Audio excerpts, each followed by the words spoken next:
नमस्कार। आज अचानक डबल इंजन फेल हो गया और उत्तराखंड में मुख्यमंत्री श्री त्रिवेंद्र सिंह रावत को इस्तीफा देना पड़ा।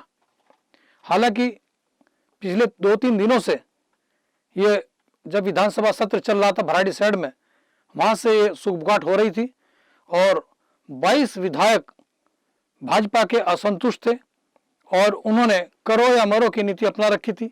इसी मुद्दे को लेकर के ये सब हुआ और सबसे बड़ी बात यह है कि वो विधायक इसलिए नाराज थे क्योंकि पिछले 4 वर्ष में कोई काम नहीं हुआ विकास का और जनता उनसे जवाब मांग रही थी। उसी को लेकर के भाई कमान से मिले। आज हमारा सौभाग्य है कि इसी पर चर्चा करेंगे आज हम, और हमारे साथ हैं उत्तराखंड कांग्रेस के महासचिव हाजी याकूब सिद्दीकी साहब, जो रुड़की जो जिला है उसके प्रभारी भी हैं आप। तो आपको बहुत बहुत स्वागत है सिद्दीकी साहब। और मैं पूछना चाहूँगा कि जो घटनाक्रम आज हुआ, 4 वर्ष तक जनता पिसती रही, लुटती रही, अराजकता फैलती रही और अचानक इन्होंने चुनाव की हार देखते हुए मुख्यमंत्री बदलने की घोषणा कर दी। आखिर ये क्या है? देखिए साहब, विपक्ष डे फर्स्ट से ये कह रहा था कि मुख्यमंत्री नाकारा है, मुख्यमंत्री की सोच नहीं है। मुख्यमंत्री ने जिस हाशिए पे प्रदेश को लाके खड़ा किया वो पिछले 4 सालों से विपक्ष कह रहा था, लेकिन हमारी बात को सुना ही नहीं जा रहा था। आज जो बात हम कह रहे थे उस बात पर भारतीय जनता पार्टी ने मोहर लगाने का काम किया और मुख्यमंत्री बदल लेना ये कोई बहुत बड़ी बात नहीं है। मुख्यमंत्री आपने बदल दिया, आप क्या चाह रहे हैं? आप इस प्रदेश के देश के लोगों को क्या समझ रहे हैं? ये जागरूक लोग हैं। आपने मुख्यमंत्री तो बदल दिया, लेकिन अब दूसरा जो हथियार आया है वो जनता के हाथ में आ गया है। आने वाले 2022 में जनता अपना निर्णय सुना देगी। और रही बात जो ये जिस मुख्यमंत्री को देने जा रहे हैं, उस मुख्यमंत्री के गृह क्षेत्र में कांग्रेस एक जन आक्रोश रैली का आयोजन कर रही है। निश्चित तौर पर हमने महंगाई को लेके, बढ़ते हुए डीजल पेट्रोल के दामों को लेके, हमने गैस सिलेंडरों के दामों को लेके, जो सड़कें बदहाल हो रखी हैं, राज्य का विकास ठप हो गया है, इन्होंने सिर्फ जुमलेबाजी की है, उन तमाम बातों को लेके कांग्रेस एक जन आक्रोश रैली करने जा रही है। और 14 तारीख को जो जिस मुख्यमंत्री को ये कमान सौंपना चाह रहे हैं प्रदेश की, उस मुख्यमंत्री की गृह कॉन्स्टिट्यूंसी से हम उस काम को करने जा रहे हैं। क्या ये जनता को जानने का अधिकार नहीं है कि आप आखिर अचानक नेतृत्व परिवर्तन कर क्यों रहे हो? क्या ये जानकारी जनता को जानने का हक नहीं है कि इस मुख्यमंत्री जो 4 वर्ष से बैठे थे यहाँ पर सत्ता में, इनकी क्या क्या कमियां थी जिससे नाराज होकर हाईकमान ने नेतृत्व परिवर्तन किया?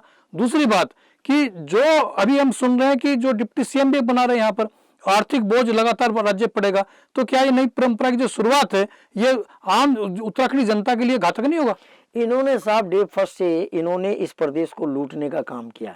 आपने देखा होगा कि हमारे दौरे ज़माने में जो विकास के काम कांग्रेस ने किए हैं, चाहे वो पहला रिजिम रहा हो या दूसरा रिजिम रहा हो, पंडित नरेंद्र तिवारी का रिजिम रहा हो या हरीश रावत और विजय बहुगुणा जी का रिजिम रहा हो, आप स्वयं उसके गवाह हैं।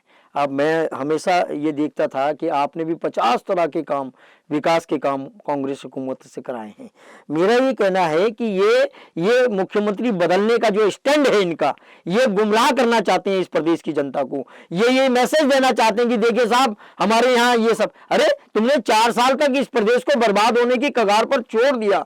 ये प्रदेश बर्बाद हो गया, बेरोजगार लड़के जो है ना सड़कों पर आ गए, हमारा पहाड़ बिल्कुल प्लान कर चुका है, पहाड़ों में कोई आदमी नजर नहीं आ रहा है, इनकी कोई नीति रीति नहीं है। अभी भराड़ीसैंण में इन्होंने जो काम किया, क्या वो काम कितना बड़ा इन्होंने हमारी जो महिला शक्ति है उसके ऊपर जो लाठीचार्ज का काम इन्होंने किया है, क्या वो शोभा देता था इनको? कुछ नहीं साहब, ये सत्ता का सुख भोगने वाले लोग हैं और अब 2022 में जनता इनको जो जवाब देगी वो निश्चित तौर पर वो हमारे पक्ष पर जाए। नहीं, लेकिन सिद्दीकी जी, भराड़ीसैंण में जो विधानसभा सत्र चल रहा था, आखिरी दिन जब लोग विधायक भाग रहे थे वहां से और मुख्यमंत्री भी चले गए बीच सत्र को छोड़ते हुए, वहां पर हमारे जो पता लगा है कि जो विधानसभा में कांग्रेस के विधायक 11 थे और जो बीजेपी के विधायक थे केवल 5 थे।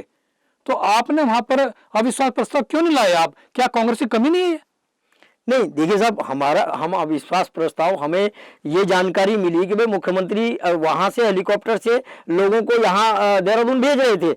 अब चूंकि हम तो ये था ना कि साहब विपक्ष का क्या काम था, विपक्ष तो ये देख रहा था सदन चलेगा, अब ये बीच में से भाग गए तो किसके सामने अविश्वास भाग प्रस्ताव? गए, लेकिन जब 5 संख्या वहां पर विधायकों की, आपकी 11 है, तो क्या ये सरकार गिराने के लिए काफी नहीं था क्या? नहीं काफी था, लेकिन एक आप ये बताइए ना साहब, आप दूसरी बात, ये जब ये हुआ कि विधानसभा अध्यक्ष ने, क्योंकि उसका एक अधिकार होता है वहां पे, विधानसभा का एक अध्यक्ष का एक अपना प्रोटोकॉल होता है, उस प्रोटोकॉल के तहत उन्होंने अनिश्चितकालीन के लिए वो स्थगित कर दी विधानसभा।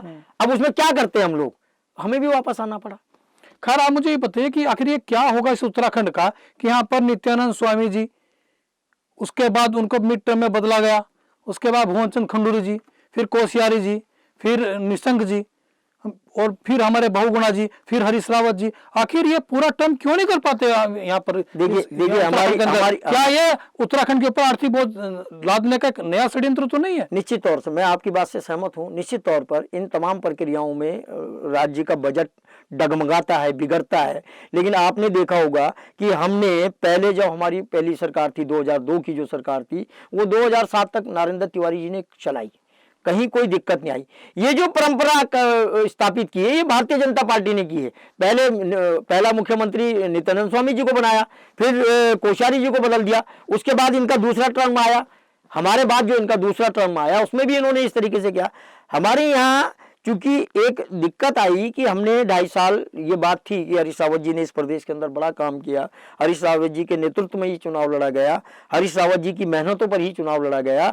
उसके बावजूद ये रहा कि भाई चलिए हरीश रावत जी को ये टर्म देते हैं। लेकिन हमारे दोनों मुख्यमंत्रियों ने बेहतरीन काम किया, जन सरोकार के काम किए, इस प्रदेश को विकास। मुख्यमंत्री भी तो आपका ही था, विजय बहुगुणा जी, उनका क्यों नहीं नाम ले रहे आप? जो आपको धोखा देकर चले गए। हम उन्हें नहीं, देखिए उन्होंने धोखा देने वाली बात आप कह सकते हैं, परिस्थितियां होती हैं राजनीति में। राजनीति में कोई चीज स्थिर नहीं होती, बहुत सारी बातें होती हैं, समय को देख के बहुत सारे परिवर्तन आते हैं। लेकिन हमारे यहाँ जो भी मुख्यमंत्री रहा, उस मुख्यमंत्री ने इस प्रदेश में गति देने का काम किया, इस प्रदेश को विकास की मुख्य धारा से जोड़ने का काम किया। आप देख रहे हैं पिछले 4 सालों से बराबर इन्हीं का जो मतलब भारतीय जनता पार्टी के जो इनसे असंतुष्ट मंत्री, असंतुष्ट विधायक, और हम बराबर कह रहे हैं, विपक्ष बराबर कह रहा है, लेकिन उसको ये तब तक मान नहीं रहे थे। आज भारतीय जनता पार्टी ने उस बात को माना और अपना मुख्यमंत्री का चेहरा बदला। लेकिन ये चेहरा बदलने से, इस चेहरे को बदलने से इनको बहुत ज्यादा लाभ होने वाला नहीं है। जनता समझ चुकी है, जनता 2022 में इनको बाहर का रास्ता दिखाएगी। हरीश रावत सरकार के समय 13 कांग्रेस के जो विधायक टूटकर गए थे, उन्होंने ही सरकार को अस्थिर किया था और सरकार संकट में आई थी। आज जो 22 विधायक बीजेपी के, उसमें भी वही षड्यंत्रकारी थे, आज भी वही षड्यंत्रकारी हैं।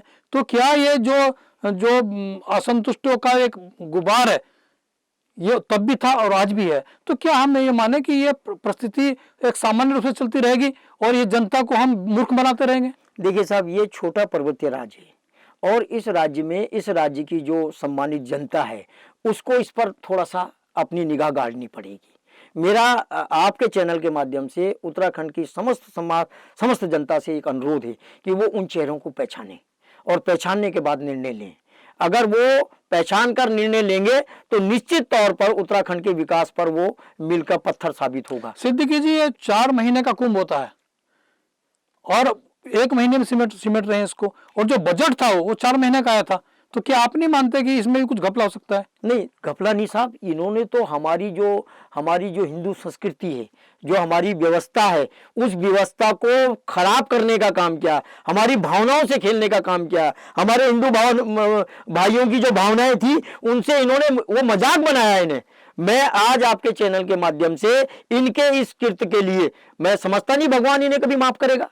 मैं तो समझता हूं इन्होंने इंसान के साथ साथ भगवान को नाराज करने का काम किया है साहब। आप बताइए, एक व्यवस्था होती है शास्त्रों के अंदर, हिंदू संस्कृति में, हिंदू व्यवस्था के तहत, हिंदू संविधान के तहत एक व्यवस्था है ना कि कुंभ को आपने उसके समय पे कराना है, और आपने क्या कर दिया भाई? ये सब मतलब ये तो इतने बड़े हठधर्मी हो गए हैं, इतने बड़े मक्कार हो गए हैं, मक्कार कहूंगा मैं, मक्कार का शब्द इस्तेमाल करूंगा इनके लिए ना, कि ये धर्म के ऊपर भी कुठाराघात कर रहे हैं, ये व्यवस्था के ऊपर भी कुठाराघात कर रहे हैं, देश के संविधान के ऊपर भी कुठाराघात कर रहे हैं। ये कहीं किसी मामले में पीछे हट रहे हैं क्या? लेकिन ये जो खामोश जनता है ना साहब, मैं कहना चाहता हूं आपके चैनल के माध्यम से, ये खामोश जनता इनको इनके घर तक पहुंचाने का काम करेगी।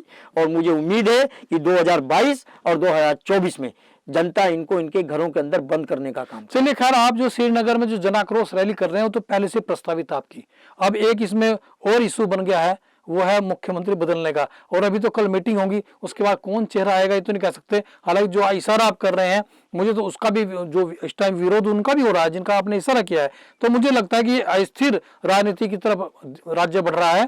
खैर, आप ये बताइए कि जो जन आक्रोश रैली होगी श्रीनगर में, उसका क्या इशू होगा और उसमें क्या कांग्रेस के चारों धड़े शामिल होंगे? नहीं, देखिए, हमारे यहाँ कोई धड़ा नहीं है। हमारे यहाँ कांग्रेस एक बड़ा संगठन है, और कांग्रेस तो साहब इस देश का वो संगठन है इस देश के अंदर कांग्रेस ने आज़ादी की जो आज हम सांस हिंदुस्तान के अंदर लेते हैं साहब, वो सांस लेने का अधिकार कांग्रेस ने इस देश के अंदर हमको दिया है। और कांग्रेस एक बहुत बड़ा विचार है, संगठन नहीं, विचार है साहब वो। और उस विचार के अंदर तमाम लोग एक माला के अंदर पिरो के, और ये जो जन आक्रोश रैली, हमने कहा आपको, ये बढ़ते हुए डीजल के दाम, बढ़ते हुए पेट्रोल के दाम, बढ़ते हुए गैस के दाम, और उसकी मार पड़ रही है आम रोजमर्रा का जो हमारी खाद्य सामग्री है, रोजमर्रा की जो हमारी जरूरत है, उन तमाम चीजों को आज वो आसमान छू रहे हैं, लोगों के सर के ऊपर जा रहे हैं बढ़ते हुए दाम। उन तमाम को लेके हम जन आक्रोश रैली कर रहे हैं, और उसका आगाज हम जो पहाड़ का केंद्र बिंदु है श्रीनगर से शुरू करेंगे। और गंगा और उसका जो संगम है हमारी अलकनंदा का, उस संगम से वो एक आवाज जाएगी और यहाँ से लेके और बनारस तक पहुंचेगी। और मैं समझता हूँ जब वो भावना बनारस तक पहुंचेगी तो प्रदेश और देश की जो ये सत्ता है, ये जो अहंकारियों की सत्ता है, उसको पलटने में हमें कामयाबी मिलेगी। किशोर उपाध्याय जी लगातार आवाज उठा रहे हैं वन अधिकार आंदोलन को लेकर के, तो बाकी नेता कांग्रेस के क्यों नहीं उनका समर्थन कर पा रहे हैं? देखिए, वो बढ़िया इशू है। मैंने कहा आपसे कि हमारा ये पर्वतीय राज्य है, जल जंगल और जमीन, ये हमारी धरोहर है, और वो बड़ा अच्छा इशू है। उस इशू को, ऐसा नहीं है, किशोर उपाध्याय जी कांग्रेस के वरिष्ठ नेता हैं, कांग्रेस के पूर्व अध्यक्ष हैं, और वो जो काम कर रहे हैं उसमें कहीं ना कहीं ऐसा नहीं, आप क्यों महसूस करते हैं ऐसा कहीं कुछ नहीं है। वो जिस मुद्दे को लेके जनता के बीच में जा रहे हैं, आफ्टर ऑल वो काम तो कांग्रेस। खैर, आखिरी सवाल मैं पूछ रहा हूं आपसे, वो ये है कि एकता के बावजूद आप कह रहे हैं कि कांग्रेस के बहुत बड़ी एकता है, कोई मतभेद नहीं है, सब एकजुट होकर काम कर रहे हैं, और जन आक्रोश रैली में सब एक स्वर में दिखाई देंगे, तो फिर आप चेहरा घोषित करने से डर क्यों रहे हैं? हमने कब कहा? आप ये बताइए, हमारे यहाँ कांग्रेस की एक परंपरा रही है, कभी आपने देखा है? आप इतने सीनियर जर्नलिस्ट हैं, आप इतने बेहतरीन पत्रकार हैं और बड़ा अच्छा बेहतरीन सवाल करते हैं, आप ये बताइए कभी हमने कभी चेहरा घोषित किया है? हमारे यहाँ सारे लोग सोनिया गांधी, राहुल गांधी के नेतृत्व पर चुनाव लड़ते हैं, और उस नेतृत्व के बाद जो विधायक हमारा चुन के आता है वो अपना नेता सदन चुनता है।